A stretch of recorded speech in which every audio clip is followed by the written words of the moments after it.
भन्ते त्रिसर्वेण सति पंचशीलं धम्मज्ञाचामि अनुग्रहत्वा शीलं वेदमे भन्ते यवां वदामि तव देथ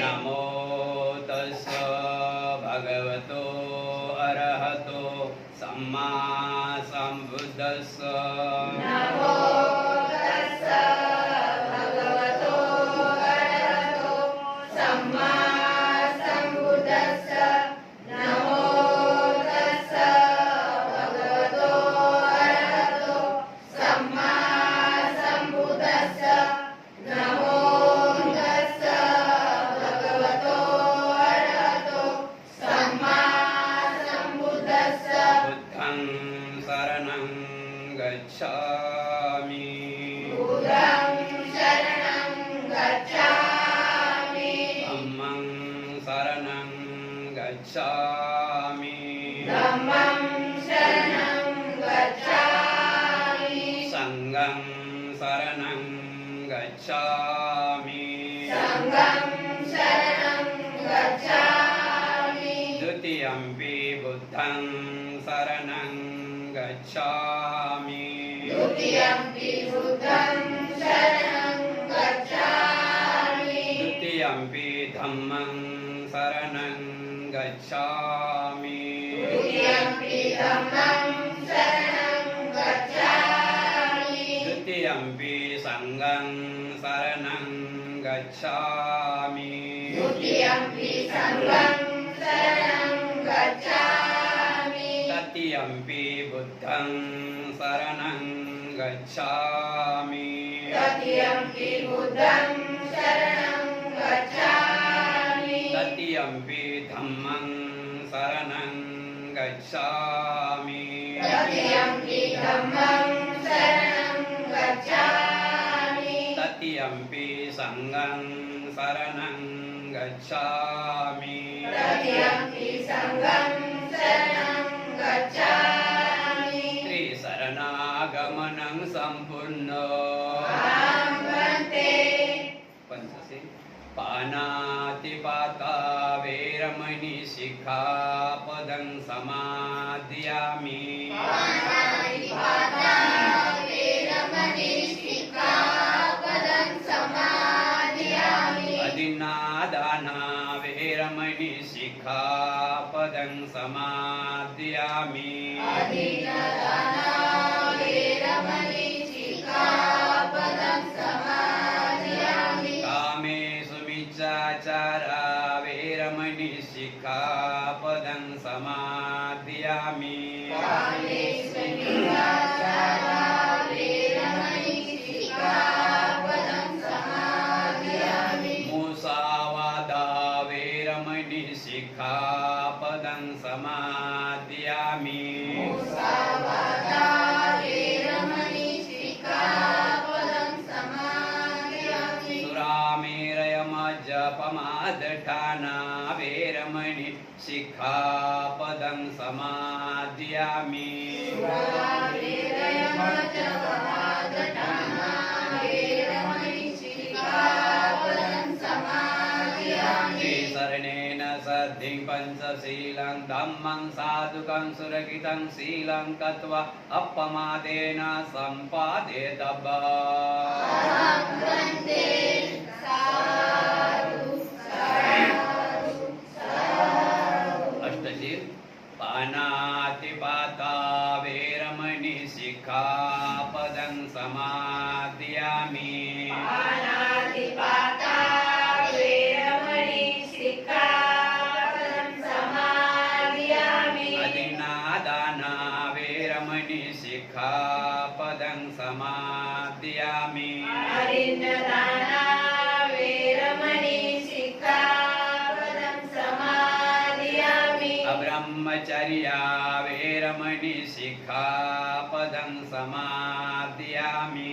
अब्रह्मचर्या वेरमणि शिखापदं समादयामि मुसावादा वेरमणि शिखापदं समादियामि मुसावादा वेरमणि सिक्खापदं समादियामि सुरामेरयमजपमहदठाना वेरमणि शिखापदं समादियामि सुरामेरयमज्जपमादठाना वेरमणि सिक्खापदं समादियामि विकालभोजना वेरमणि शिखापदं समादियामि विकालभोजना वेरमणि सिक्खापदं समादियामि नत्सगित्तवादित रच्चगित्तवादित विसुखदेशना सुखदेशना मालागन्ध मालागन्ध विलेपनधारण विलेपनधारण मण्डन मण्डन भूषणठाना भूषणठाना वेरमणि वेरमणि शिखापदं समादियामि सिक्खापदं समादियामि ऊचासैना पूजासेना महासैना महासेना वेरमणि वेरमणि शिखापदं समादियामि सिक्खापदं समादियामि ते शरणेन सद्धिङ्गष्टशीलं धम्मं साधुकं सुरक्षितं शीलं गत्वा अपमादेन सम्पादेतव्यम् भन्ते साधु साधु साधु सावधियो विवाजन्तो साभरोगो विनाशतो माते भवन्तवन्तरायो सुखी दीर्घायुको भव अभिवादनशीली स नित्यवद्धापचायरो चत्तारो धम्म वड्डन्ति आयुर्नो सुखं बलन्ति तुम्हा सर्वांच्या इच्छा आकांक्षा पौर्णिमेच्या शीतल चंद्राप्रमाणे पूर्ण हो बुद्ध बलाने धम्म बलाने संग बलाने तुम्हा सर्वांचे कल्याण हो मंगल हो मंगल हो मंगल हो सुखी हो साधु साधु साधु मिलिंद प्रश्न या पवित्र ग्रंथाच्या वाचनाला सुरुवात होत आहे. आज विषय आहे भगवान बुद्धांनी शोधून काढलेला नवीन मार्ग. विषय आहे भगवान बुद्धांनी शोधून काढलेला नवीन मार्ग. महाराज म्हणतात, म्हणते नाक्ष, एके ठिकाणी भगवंतांनी म्हटले आहे की हे भिक्खूंनो, जो इतरांना कधी गवसला नाही असा परम सुखदायी नवीन मार्गाचा सम्यक संबुद्ध शोध लावत असतात. राजा मिलिंद म्हणतात नाक्षराला की म्हणते एके ठिकाणी असे भगवंत म्हणतात की जो आजपर्यंत कोणाला गवसला नाही, म्हणजे कोणाला मिळालेला नाही असा नवीन धर्म सम्यक संबुद्ध शोधून काढत असतात. तसेच दुसऱ्या ठिकाणी म्हटले आहे की हे भिक्षूंनो, मला तो सनातन धर्म प्राप्त झाला आहे, ज्या मार्गाने पूर्वी गेलेले बुद्ध चालत आले आहेत. बनते नाक्षण, आता आपणच सांगा या दोन्ही वचनात किती विसंगत आहे. पहिले वचन, दुसरे वचन एक दुसऱ्यांचा विसंगत नाही का? बनते हे सुद्धा अवघड असेच कोडे आहे, आपण उकलून द्यावे. महाराज म्हणतात नाक्षण बनतेजी, एक ठिकाणी बुद्ध म्हणतात की भिक्खूंनो, ज्याला आजपर्यंत गवसला नाही, मिळाला नाही, तो धम्म सम्यक संबुद्धांनी शोधून काढलेला आहे. दुसऱ्या बाजूनं बुद्धच म्हणतात की हे भिक्षूंनो, मला सनातन धर्माचा मार्ग मिळालेला आहे.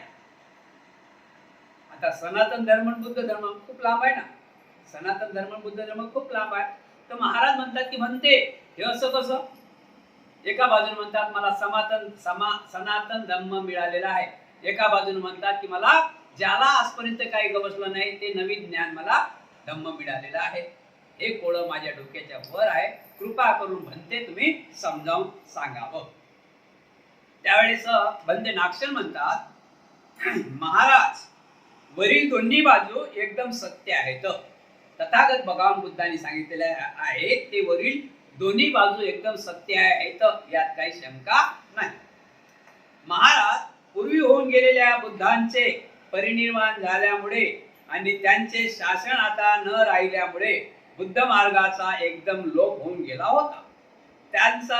त्याच लोप पावलेल्या सनातन मार्गाचे भगवान बुद्धांना प्रज्ञाच्या द्वारे नयाने दर्शन घडले. त्याचमुळे सनातन मार्ग मला दर्शन घडले असे तथागतांनी म्हटले आहे. महाराज तथागत भगवान गौतम बुद्धांनी सांगितलेलं आहे मला नवीन धर्म मिळालेला आहे, आणि दुसऱ्या बाजूने म्हणतात की मला सनातन धर्म मिळाला आहे, म्हणजे पुराणा धर्म मिळालेला आहे. हे कसं काय शोधून मला चांगल्या प्रकारे समजावून सांगा. त्यावेळेस नागशन बद्दीजी म्हणतात की बुद्ध जे वर बोलले ते सर्व बरोबर आहे, ते सर्व बरोबर आहे. कारण का की बुद्धाच्या अगोदर सिद्धार्थ गौतम हे 28 बुद्ध आहेत. किती बुद्ध आहेत? 28. यांच्या अगोदर 27 बुद्ध होऊन गेले. किती बुद्ध होऊन गेले? 27. तर 27 बुद्धांनी अनेक प्रकारे आणि 27 बुद्धांनी आपापले काम केलेच, यात काही शंका नाहीच. काम केले, पण काही काळाने ते 27 बुद्धाचा तो धम्म आहे ना लोप पावला होता. आजही आपण बघतो, आज बाबासाहेब नसते, सम्राट अशोक नसते, बाबासाहेब नसते, हा धम्म आपल्याला मिळाला नसता. का? तशा प्रकारे त्यांनी जे 27 बुद्ध होऊन गेले, मागील ज्या बुद्धांनी केलेलं काम आहे ते लोप पावलं होतं, त्यांचा धम्म लोप पावला होता. म्हणून तथागत भगवान सम्यक संबुद्ध म्हणतात की मला सनातन धम्म सुद्धा मिळालेला आहे. म्हणजे सनातन धम्म म्हणजे जो मागे 27 बुद्धांनी आजमावला होता तो धम्म. पुराणा सनातन धम्म समजले की नाही? तोच 27 बुद्धांनी जो धम्म आचरणात आणला होता आणि तो धम्म काही कारणास्तव लोप पावला होता. आणि नंतर सिद्धार्थ गौतम सम्यक संबुद्ध झाल्यानंतर त्यांनी ज्ञान चालवले, त्यांनी तेही धम्म आपल्या आजमावला आणि नवीन धम्माची ही सुद्धा प्रगती केली. आता विषय असा आहे की या जगामध्ये या पृथ्वी तलावर कोणत्याच कारणाशिवाय काहीच मिळत नाही. आणि दुसरी गोष्ट, नवीन वस्तू अजूनही ठिकाणावर नाही. नवीन वस्तू कुठंच अजून निघालेली नाही, लक्षात ठेवा. नवीन वस्तू अजूनही निघालेली नाही. जे पूर्वीच आहे तेच. कुंभार मटकं बनवते, त्या हिशोबाने आता सोन्याचे मटके आले, स्टीलचे मटके आले आहे ना, प्लास्टिकचे मटके आले ना. मटके तर अनेक प्रकारे. मटकं कोणतं आहे ते मातीचं परिवर्तन झालं ना. आता सोन्याचे मटके आहेत की नाही? आपण बघतो कोणाकोणाच्या घरात चांदीचे गिलास आहेत, आहे ना. पहिले कोणते गिलास होते? मातीचे गिलास होते. पहिले तवा कोणता होता? पहिले भाजी बनायचा टोप कोणता होता? पहिले चहा घ्यायचा कप कोणता होता? आणि जेवण करायचं ताट कोणतं होतं? पण आता परिवर्तन झालं, बरोबर आहे की नाही? आता परिवर्तन झालं की आता कोणतं ताट आहे आपल्याला? आता कोणतं ताट आहे? सोन्याचं. आता कोणतं ताट आहे आपल्याला? सोन्याचं ताट आहे आणि चांदीचा गिलास आहे पाणी प्यायला. परिवर्तन झालं ना. म्हणजे नवीन काही निघालं काय? फक्त शोध त्याचा परिवर्तन केलं. काय केलं? त्याचं परिवर्तन केलं. जे मातीचा गिलास होता त्या ठिकाणी आता सोन्याचा गिलास आला. एक म्हण आहे ना, एक आपला जो स्टीलचा आहे, फक्त स्टीलचा आहे. बघा, 150 किती भिक्खू? 200 भिक्खूला आहे ना, 200 भिक्खूला सोन्याचं ताट आणि सोन्याचेच गिलास. तुम्ही बघितलं नाही, त्यामुळे म्हणतो की आपला जो आहे स्टीलचं, आपला जो स्टीलचा, लक्षात ठेवा, सगळ्या जगात स्टीलचं नाही. असे लोक आहेत की 150 जरी भिक्खू बसले तरी त्यांना सोन्याचे ताट आणि सोन्याचे गिलास. आजच्या तारखेत आहे. आज बुद्धगयामध्ये 2 क्विंटल, समजलं ना? कोण ऐकून समजलं ना? कुठं बोलून राहिलो आपण? भारतभर बोलून राहिलो, समजलं ना? कुठं बोलतात? बंदीची भारतभर बोलतात. बुद्धगयामध्ये 2014 साली 2 क्विंटल 90 किलो सोनं. किती किलो सोनं? मोठ्यानं बोला, तिकडे आवाज आला पाहिजे.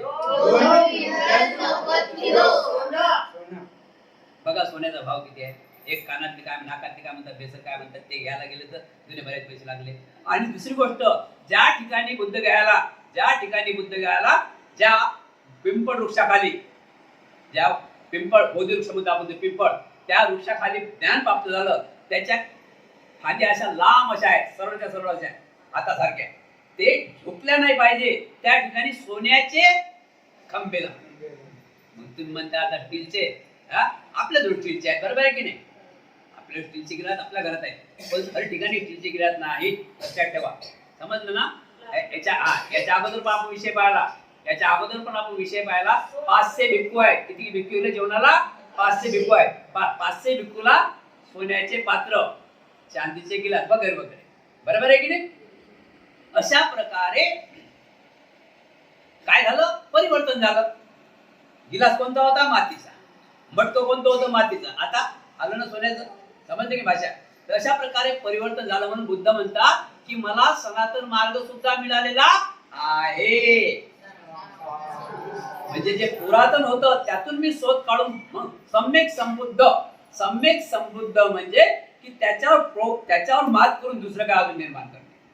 म्हणजे गिलास तोच आहे मातीचा आहे फक्त आता हे सोनार बनले आणि त्यांनी काय केलं सोन्याचा परिवर्तन केलं. समजलं भाषा. शंका आहे काय 2 क्विंटल 90 किलो मध्ये शंका कोणाला आहे हात वर करा.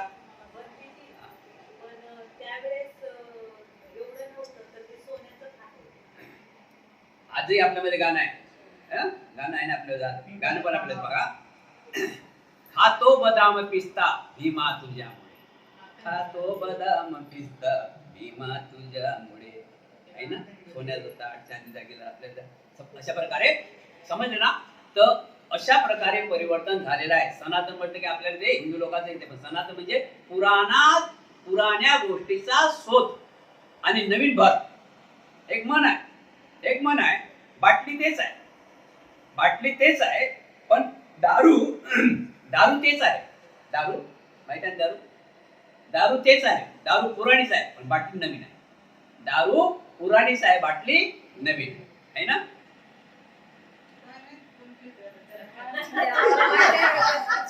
अशा प्रकारे तर महाराज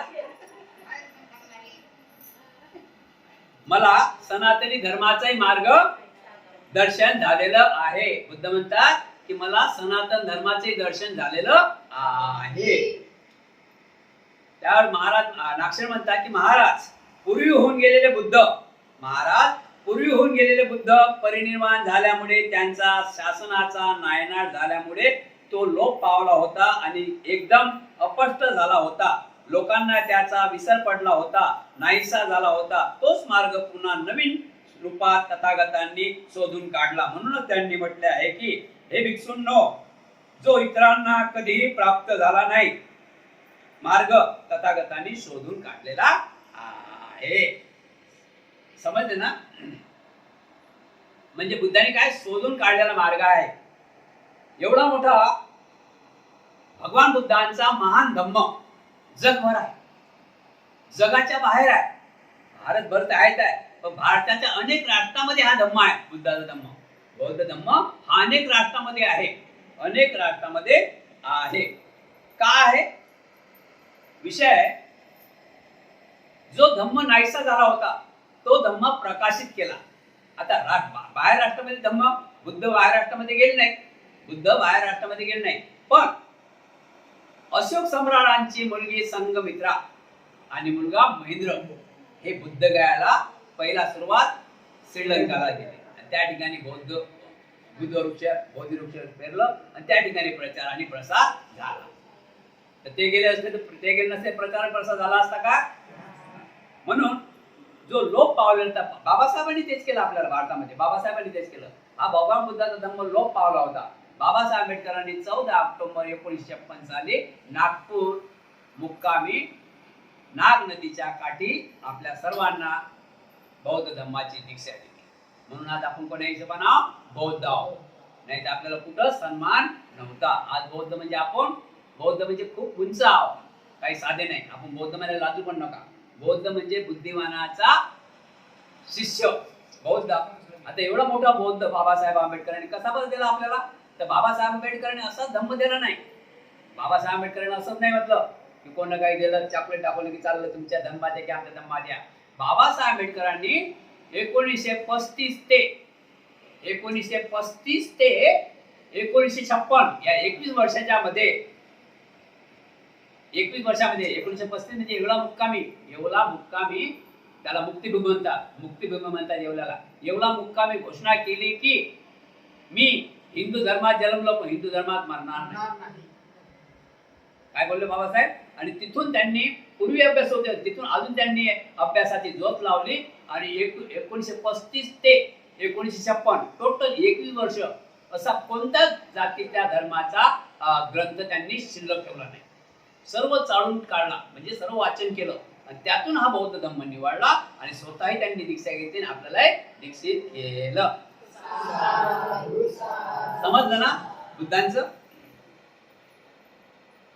पुढे आहे चक्रवर्ती राजाचे मणिरत्न. पाहिजे पुढचे घ्या चांगला आहे का. चक्रवर्ती राजाचे मणिरत्न. महाराज चक्रवर्ती राजा मृत्यू पावला असता त्याच्या जवळील अमूल्य मणिरत्न देखील पर्वत शिखरावर अर्थस्थान पावते. परंतु दुसरा चक्रवर्ती राजा जन्माला आला असला व त्यांनी चक्रवर्ती राजास करावी लागलेली सर्व वर्त्य करून केली असली तर ते पुन्हा प्रगट होते.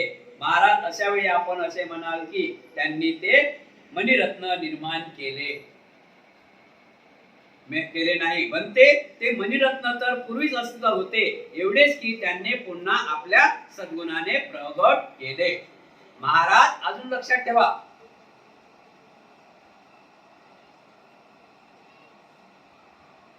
अंत्यनाक्षर म्हणतात की महाराज अजून लक्षात ठेवा एक चक्रवर्ती राजा म्हणजे सर्व राज्यावर राज करणारा चक्रवर्ती म्हणजे सर्व भारतावर राज करणारा चक्रवर्ती. त्या चक्रवर्ती राजाजवळ किती सोने असतील, किती हिरे असतील, किती माणिक असतील. काही जंगलात अजूनही पुरेल आहेत धन त्यावेळेस बँका नव्हत्या. तर त्या राजाला कोणी जिंकलं त्या राजावर स्वारी केली कोणी जिंकलं तर ते धन कोणाचं राहील जे गाडलेलं आहे जे ओपन मध्ये आहे जे कपाटात आहे. समजले की नाही. तर अशा प्रकारे राजा त्यांनी तेच मणिरत्न निर्माण केले असं म्हणता येईल का. मणिरत्न तयार होते तेच आपल्याला मिळालेले आहे. मणिरत्न तयार होते तेच त्यांनी मिळालेले आहे. थोडंसं हे करून थोडं ठीक आहे. महाराज बरोबर त्याचप्रमाणे जे पूर्वी बुद्ध होऊन गेले आणि त्यांचा जो अस्सल सर्वश्रेष्ठ असा अष्टांगिक मार्ग होता तोच त्यांचे शासन अस्तित्वात नसल्यामुळे लोप पावला होता. अस्तित्वात राहिला नसता तर त्यांचा मार्ग अस्तित्वात नव्हता. त्याच मार्गाला पुन्हा भगवान बुद्धाने आपल्या प्रज्ञा चंचूने शोधून काढला. यामुळे असे म्हटले आहे की हे भिक्षूंनो जो मार्ग इतरांना कधी प्राप्त झाला नाही तो मार्ग अनंत सम्यक संबुद्ध शोधून काढतात. समजले ना. आर्य अष्टांगिक मार्ग म्हणजे फक्त परिवर्तन आहे. आता परिवर्तन कसं आहे. आपल्या आजोबाचं घर कोण बांधलं. आपल्या आजोबानं घर कसं बांधलं होतं पहिले मातीचे घर पाहिजे ना. मातीचे घर या दिवाळी दसऱ्याला सार्वत्रा बरोबर आहे की नाही. मातीचं कोण घर बांधलं होतं आपल्या आजोबानं आजीनं मातीचं घर बांधलं होतं. त्याच्यानंतर परिवर्तन झालं. आता आपण कोण्या घरात आहोत स्लॅबच्या म्हणजे आपण महालात कोण्या घरात आहोत परिवर्तन झालं ना. घर तेच पण त्याच्यावर थोडा अजून प्रकाश टाकला तर त्यामुळे आपल्याला स्लॅबचं घर झालं. आज दिवालावर कलर आहे बरोबर आहे की नाही. असं परिवर्तन झालेलं आहे. नंबर 2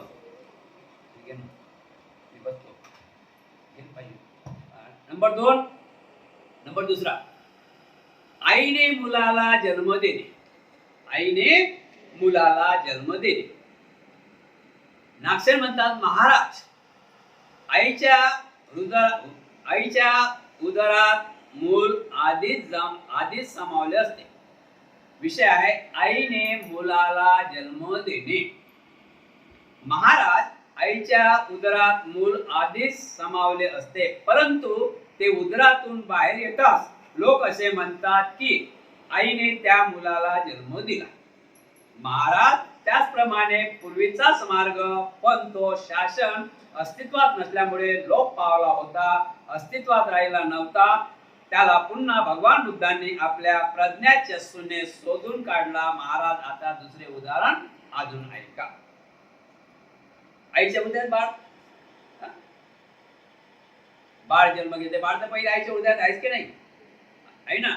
नंतर तो जन्म घेते, म्हणजे पहिले आईच्या उदयात बाळ होता, नंतर तो पृथ्वीवर जन्म घेऊन आलेला आहे. समजलं ना? काही समजलं हात बरोबर. नंबर 2, अजून विषय दुसरा, हरवलेली वस्तू शोधून काढणे. हरवलेली वस्तू शोधून काढणे.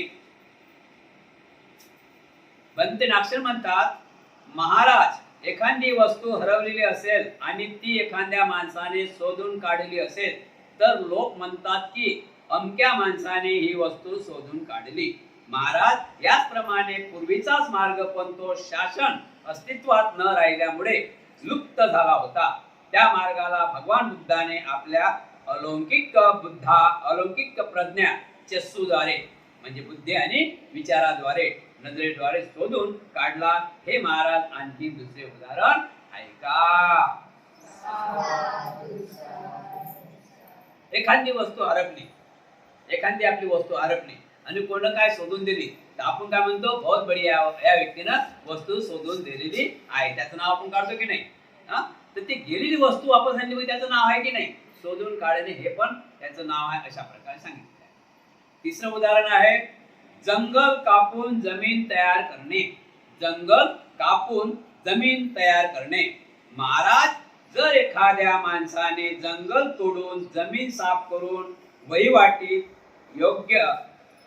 येण्यायोग्य जागा केली तर लोक म्हणतात की त्याने जमीन तयार केली. यातील यथार्थ सत्य आहे की जमीन यापूर्वीच तेथे बनलेली असते.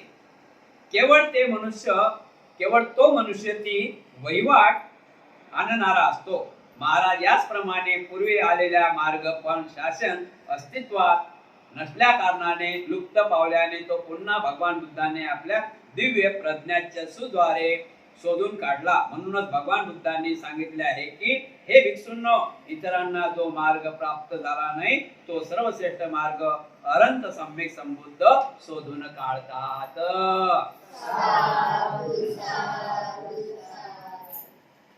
एक गोष्ट, कोणती गोष्ट लक्षात घ्या. एक गोष्ट, कोणती घटना घडो, ते कोणती घटना घडली, कोणती घटना घडली आणि त्याच्यावर आपण विचार केला, कोणती घटना कोणती असो, कोणतीही घटना घडली आणि त्याच्यावर आपण काय बरोबर विचार केला, प्रज्ञा जागृत ठेवून, प्रज्ञा म्हणजे बुद्धी जागृत ठेवून, नजर आपली सामने ठेवून जर त्याच्यावर विचार केला तर नक्की त्यातला मार्ग आपल्याला कळते की नाही करत.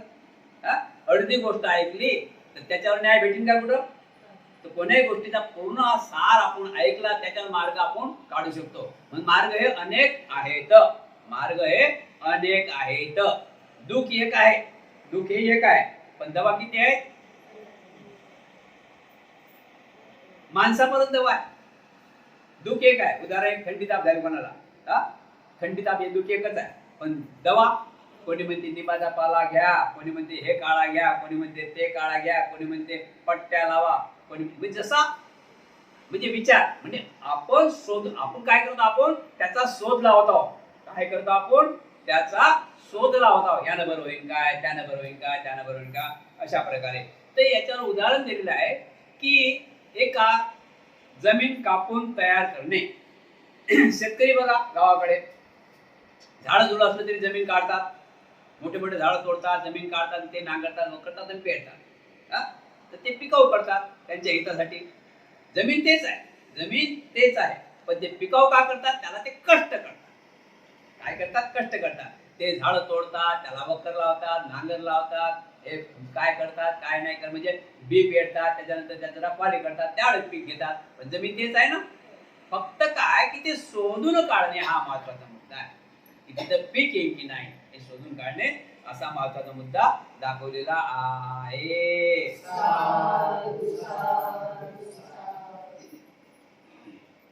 लोमस काश्यपाची गोष्ट. लोमस काश्यपाची गोष्ट. बनते नाक्षण भगवान बुद्धांनी सांगितले आहे की पूर्वी लाभलेल्या अनंत अशा मनुष्य जन्मापासूनच ही अहिंसाचा अभ्यास केला होता. याशिवाय दुसऱ्या एके ठिकाणी त्यांनी सांगितले आहे की ज्यावेळी मी लोमस काश्यप नावाचा ऋषी होऊन विचरण करीत होतो त्यावेळी मी शेकडो प्राण्यांचा वध करून वाजपेयी नावाचा महायक्ष केला होता.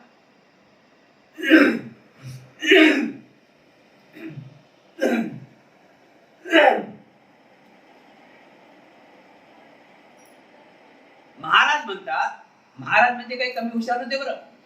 महाराज म्हणजे मिलिंद राजे काही कमी हुशार होते. 19 भाषांचा अभ्यास होता त्यांना. किती भाषांचा अभ्यास होता? त्यावेळेच्या काळामध्ये मिलिंद राजाला जोडही नव्हतं, तोडही नव्हतं.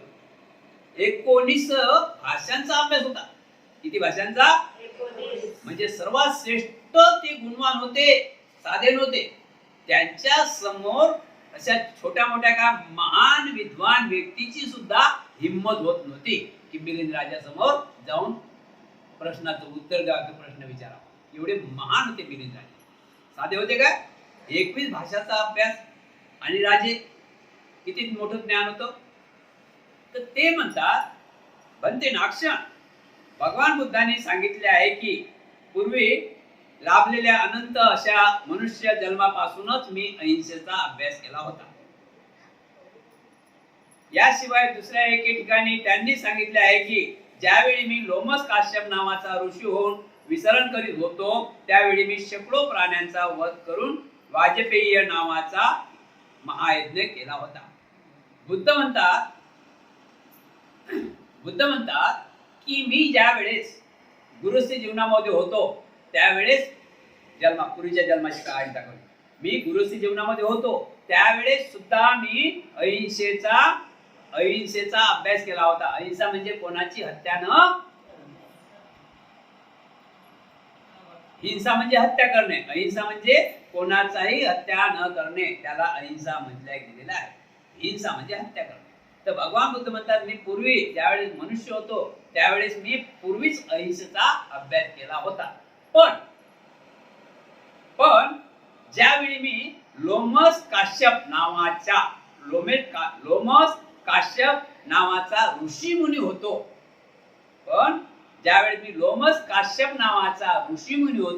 त्यावेळेस बाकी मी शेकडो प्राण्यांचा वध करून महायज्ञ केला होता. काय बोलतात बुद्ध बोलतात, ज्यावेळेस मी लोमन काश्यप नावाचा ऋषी मुनी होतो त्यावेळेस मी शेकडो प्राण्यांचा वध करून महायज्ञ केला होता. बनते नाक्षण अनंत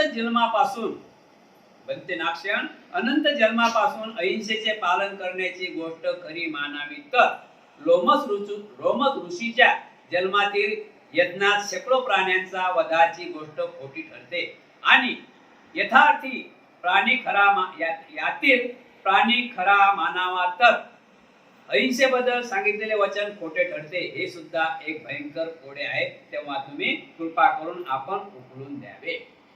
बनते एका बाजूने म्हणतात, पूर्वी जन्मामध्ये मी अहिंसेचा अभ्यास केला आहे म्हणजे मला माहित आहे कोणाची हत्या नाही करायची. आणि दुसऱ्या बाजूने म्हणतात, मी लोमस नावाचा ऋषीमुनी झालो त्यावेळेस मी असा यज्ञ केला होता की त्यामध्ये हजारो शेकडो त्यांना प्राणीमात्राचा बळी दिला होता. मग असं कसं? बुद्ध तर म्हणतात याच्या अगोदरच. बुद्ध म्हणतात या पृथ्वी तलावर आलो त्यावेळेसच मी अभ्यास केला. तर मग त्यांनी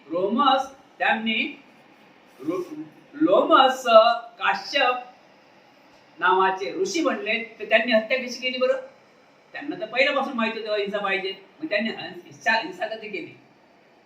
त्यावेळेस म्हणतात, महाराज अहिंसेचा अभ्यासाची गोष्ट सत्य आहे आणि यज्ञातील शेकडो प्राण्यांच्या केलेल्या वधाची गोष्ट सुद्धा खरी आहे. तथापि हे लोमस तापसाच्या जन्मातील विकाराच्या आहारी गेले जाऊन अज्ञानवशी केलेले कृत्य होय, विचारपूर्वक केलेले कृत्य नव्हे. महाराज दोन्ही गोष्टी बुद्धाच्या खऱ्या आहेत. एका जन्मामध्ये त्यांनी मुंगीची सुद्धा हत्या केली नाही, त्यांना माहित आहे अहिंसा करू नये.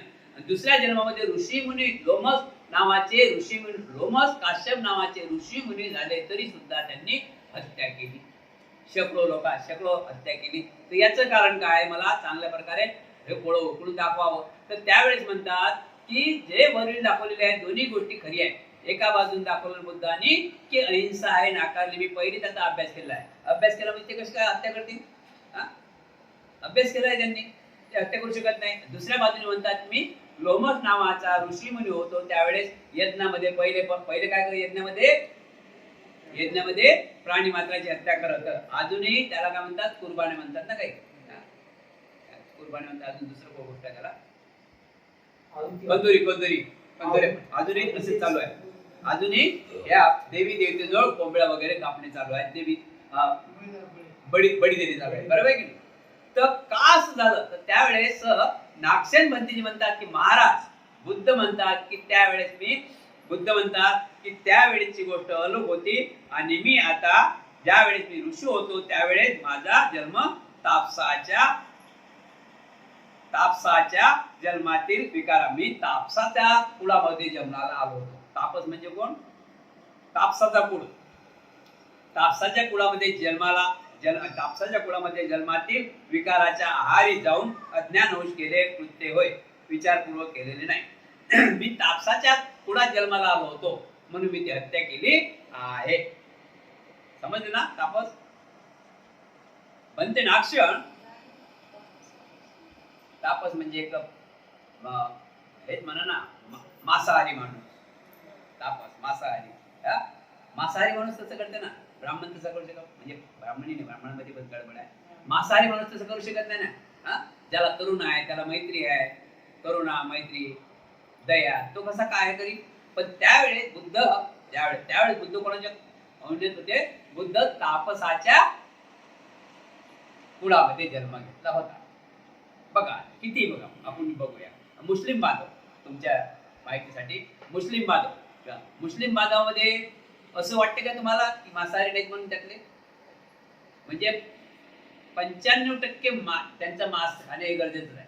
काऊन की त्यांना ते काय म्हणतात, ईदीला ते करावंच लागते, बरोबर आहे की नाही? तशा घरात जन्माला आलेत कारण ते करावंच लागेल. तशा घरात जन्माला त्यांना करावंच लागेल की नाही? समजलं भाषा? त्यानंतर महाराज म्हणतात बनते नाक्षण 8 प्रकारचे लोक हिंसा करत नसतात. बनते नाक्षण 8 प्रकारचे लोक हिंसा करत नसतात. ते 8 प्रकारचे कसे?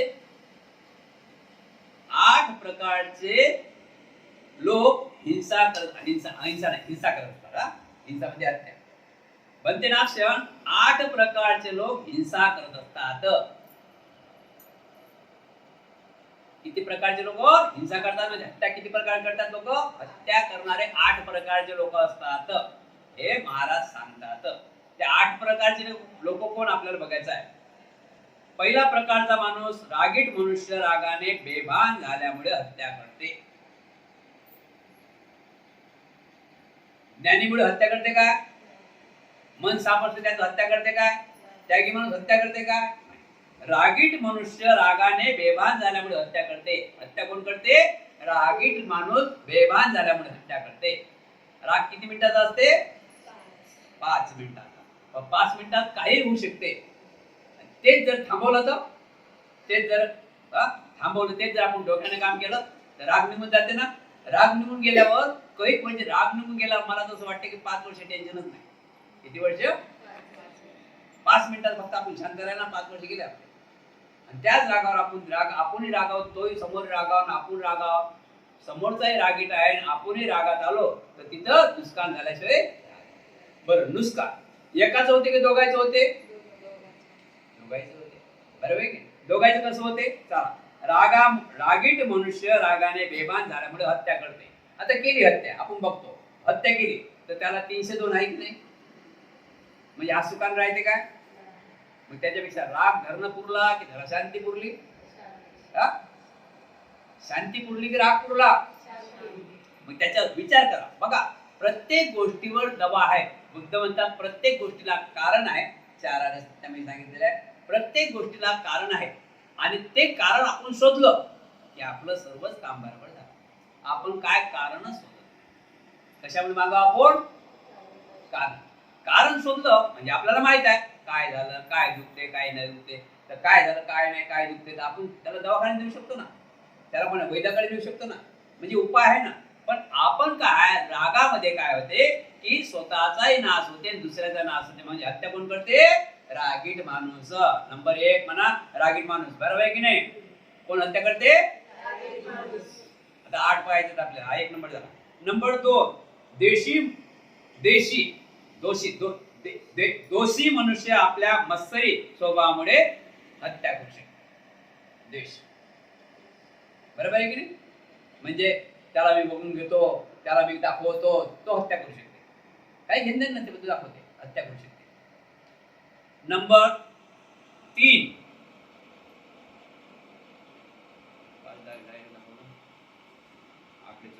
नंबर 3 लोभी मनुष्य लोभामुळे हत्या करू शकते. बघा ना, चोरी करायला गेला आणि त्याला कोणी पकडलं तर तो हत्या करायचं राहते का?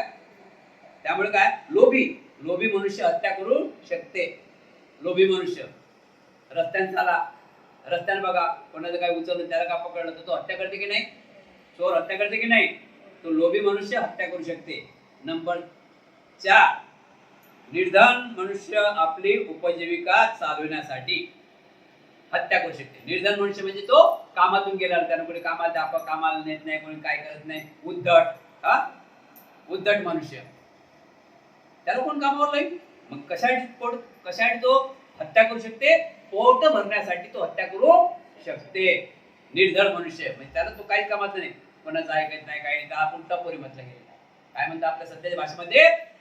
टपोरी माणूस. मग त्याला कामाला लावत नाही, जगणीत आहे, मग तो हत्या करू शकते धन लाभासाठी आणि तो आपला उपजीविका चालवते.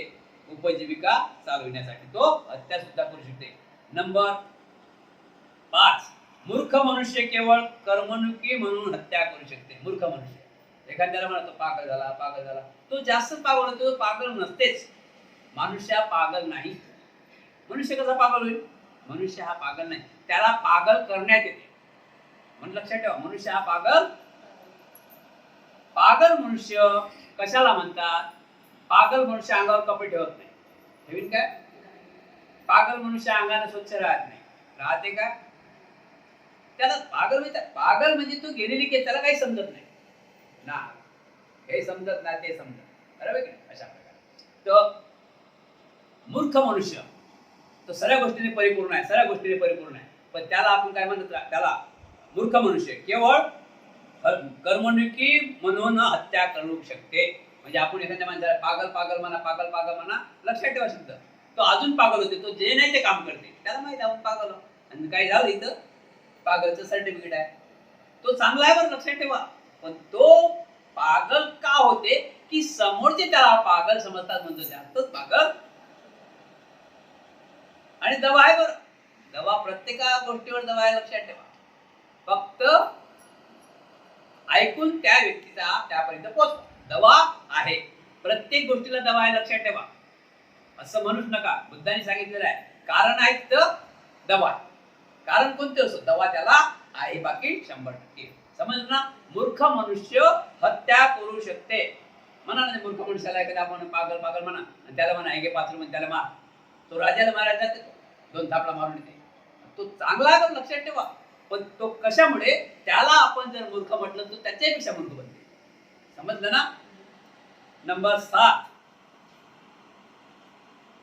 राजे लोक दंड देण्यासाठी जीव हिंसा करतात. राजे लोक दंड देण्यासाठी जीव हिंसा करतात. आता समोरच्याचा तुम्ही खून मर्डर केला तर राजा काय तुम्हाला सोडीन काय? मग राजा काय करेल? तुम्हाला फासावर लटकीन की नाही? बरोबर आहे ना? राजे लोक दंड देण्यासाठी जीव हिंसा करतात. तुम्ही जर दुसऱ्याला हत्या करसाल तर नक्कीच कानून तुमची हत्या केल्याशिवाय राहणार नाही. बनते हेच 8 प्रकारचे लोक जीव हिंसा करतात, परंतु बनते नाक्षम बोधिसत्वाने कारणा वाचून स्वाभाविकपणे जीव हिंसा केली नसेल काय. राधा म्हणते भंतेजी, हे 8 लोकच फक्त माझ्या वाचनात आहेत की हिंसा करू शकतात, हिंसा करू शकतात, हत्या करू शकतात. मग विचार करा, परंतु बनते नाक्षण बोधिसत्वाने या कारणा वाचून स्वाभाविकपणे जीव हिंसा केली नसेल काय.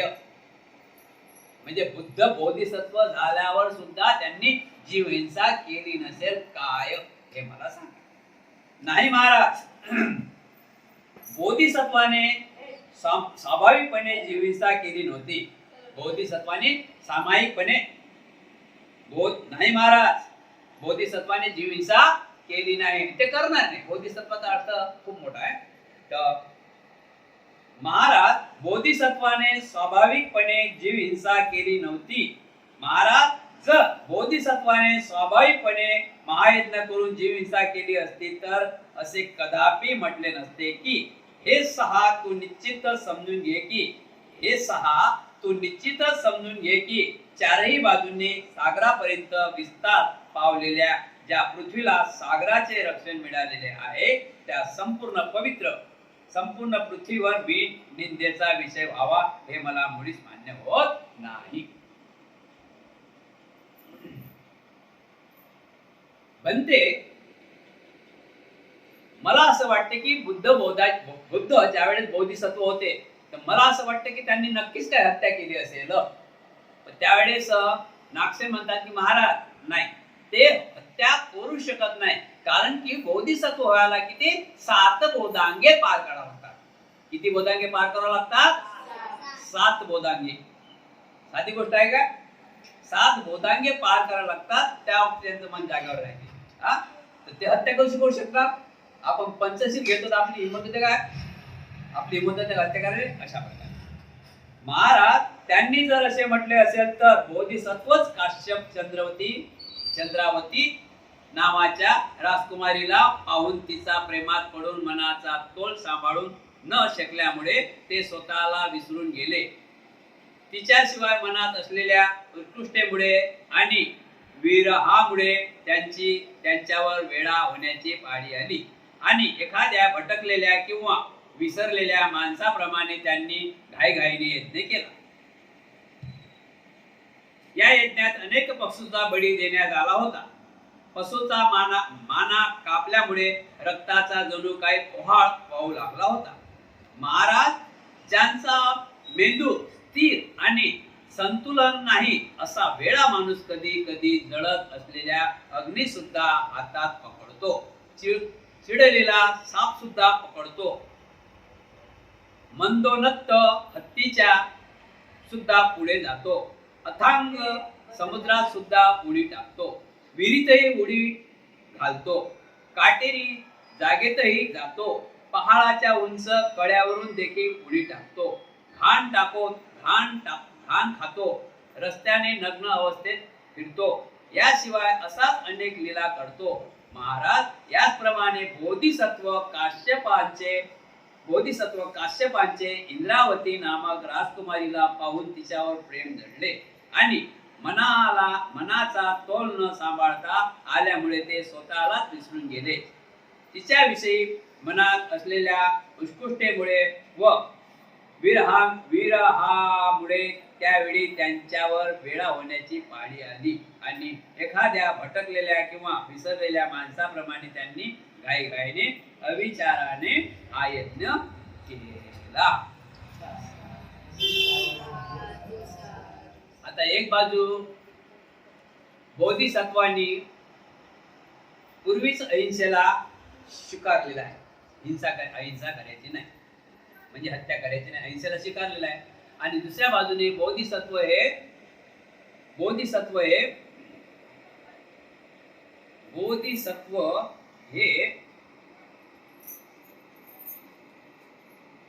काश्यप चंद्रावती, बोधिसत्व काश्यप चंद्रावती नावाच्या राजकुमारीला पाहून, बोधिसत्व हे चंद्रावती नावाच्या राजकुमारीला पाहून तिच्या प्रेमात पडून मनाचा तोल न सांभाळल्यामुळे त्यांनी तिला मिळवण्यासाठी हा यज्ञ केला होता असं सांगण्यात येत आहे.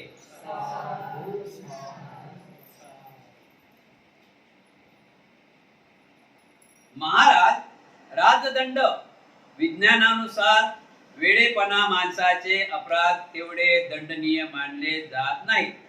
तसेच पारलौकिक बाबीतही समजले जाते. महाराज, एखाद्या वेड्या माणसाने कोणाला ठार मारले तर त्याला कोणता दंड द्याल? म्हणजे नाक्षर म्हणतात की महाराज, राजदंड म्हणजे राजाचा दंड. महाराज, राजदंड विधानानुसार वेड्या माणसाचे अपराध जेवढे दंडनीय मानले जात नाही तेवढे पारलौकिक बाबतीत समजले जाते. महाराज, एखाद्या वेड्या माणसाने कोणाला ठार मारले तर तुम्ही त्याला कोणता दंड द्याल? पण ते वेड्या माणसाला दंड तरी काय देणार? पण ते वेड्या माणसाला दंड तरी काय देणार? त्याला मारपीट करून सोडून देण्यात येते. त्यासाठी एवढा दंड पुरेसा असतो. आजही बघतो आपण, आजही आपण स्वतः बघतो आपल्या डोळ्यांनी. आपण टीव्ही मध्ये बघून राहिलो की ती वेड्याचं सर्टिफिकेट दाखवलं, त्याला दंड पण काही लागत माहित आहे ना. त्याला थोडा हानमार करतात, त्याला अजून काढून देतात. पण तो चुप राहते काय? तो अजूनही वेडा बनते. म्हणजे लोकांनी माहित आहे अजूनही ती वेडा बनते. महाराज, खरी बाब तर ही आहे की वेड्या माणसाला दंडच नसतो. म्हणते म्हणतात, महाराज, खरी बाब तर ही आहे की वेड्या माणसाला दंडच नसतो. वेड्या माणसाचा अपराध म्हणजे अपराधच मानला जात नाही, त्याला क्षमा करण्यात येते. महाराज, याचप्रमाणे बोधिसत्व राजकुमार चंद्रवतीला पाहता तिच्यावर लुप्त झाले आणि स्वतःला विसरून गेले होते. तिच्यावर प्रेमामुळे मनास लागलेली उत्कृष्टता व विरहामुळे त्यांच्यावर वेडा होण्याची पाळी आली. अशा भटकलेल्या मनस्थितीत घाईघाईने त्यांनी अविचाराने महायज्ञ केला होता. म्हणजे बोधिसत्वांनी त्या कलावर चंद्रावती स्त्रीला पाहून, राजाची बेटी चंद्रावती स्त्रीला पाहून त्यांनी त्यांचं मन सावरलं नाही आणि येडेपणात त्यांनी यज्ञ केला, म्हणून त्यांना माफ झालेला आहे. बरोबर आहे. येडे माणसाला कोणी दंड देतात काय सांगितलं ना, त्याला थोडं मारहाण करतात, त्याला काढून देतात. परंतु ज्यांची प्रेमाची धुंदी उरलेली आणि मनस्थिती ठिकाणावर आली तेव्हा ते प्रवचित होऊन पाचही अभिप्रा प्राप्त करून त्यांनी ब्रह्मलोकास गमन केले. आणि ठीक आहे, पण ते नाक्षण आपण उत्तम प्रकारे समजावून सांगितलेले आहे. ज्या वेळेस बोधिसत्वांनी आपल्याकडून शेकडो लोकांची, शेकडो प्राण्यांची हत्या झाली, त्यांना पश्चाताप झाला, त्यांनी त्यावेळेस ब्रह्मलोकामध्ये राहण्याची ग्रहण केले आहे. त्यामुळे त्यांना माफी मिळालेली होती. म्हणते नाक्षण, तुम्ही खूप चांगल्या प्रकारे समजावून सांगितलेलं आहे आणि मी तुमच्या सांगण्याला साधुकाळ देतो आहो. सर्वांचं कल्याण हो, सर्वांचं मंगल हो, सुखी हो, सुखी हो, सुखी हो. उद्याचा विषय आहे छंदत्त आणि ज्योतिपाल. उद्याचा विषय आहे छंदत्त आणि ज्योतिपाल.